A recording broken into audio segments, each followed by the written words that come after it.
আর আজকে এই দেশে ছাত্র জনতারা আমাদেরকে বিপদ মুক্ত করে দিয়েছে, ঠিক না? ঠিক।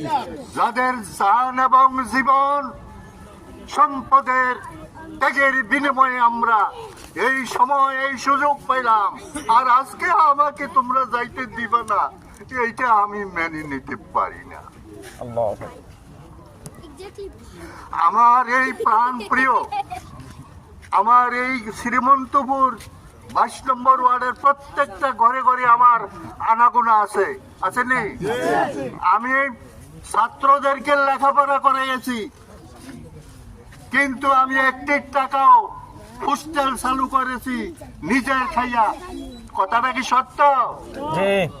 আর আজকে আমার নাতিপতিদেরকে পড়াইতে 1 ঘন্টা বা 40-45 মিনিট পড়ায় 1500 টাকা, 2000 টাকা। আমি কোনোদিন টাকার দিকে তাকাই নাই। আমি গরিবকে ডেকে ডেকে নিয়ে বিনামূল্যে পড়ানোর চেষ্টা করেছি, না করি নাই? সুবহানাল্লাহ। আর আমি মেম্বারি করছি মানুষের আপনার আহ্বানের কারণে। মেম্বারি করে আমি আমার 5 ঘন্টা সম্পত্তি বিক্রি করছি, যার মূল্য বর্তমান বাজারে 1 কোটি টাকা। এই জায়গাটাও আমি দেখাইয়ে দেই আমাদের এই গোসপাড়া দিঘির পশ্চিম পারে।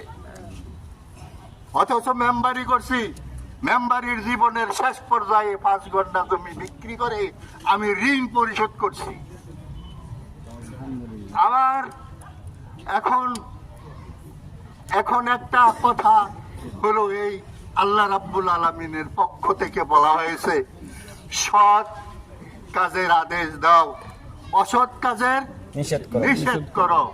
এই কারণে আমি ঘর থেকে তাদেরকে আমি প্রত্যাখ্যান করে আমি বাহির হয়ে আসছি।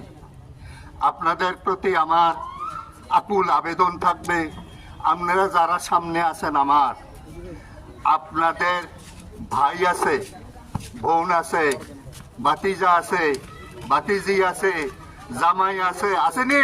আছে। এখানকার উপস্থিত জনসংখ্যার অন্তত আপনার সাথে সংযুক্ত আছে আরো 10 গুণ, আসেনি? আছে। সকলের কাছে আমাদের জামাত ইসলামীর এই দাওয়াত পৌঁছে দেওয়ার জন্য আমি সকলের কাছে আমার যাওয়া সম্ভব হবে না। আপনাদের কাছে আমি আপনাদের মাধ্যমে এই দাওয়াতখানা পৌঁছে দেওয়ার জন্য আহ্বান করছি। আমি আর কথা বিরক্ত না করে আমি সকলকে সালাম এবং দোয়া সেই আমি বিদায় নিচ্ছি।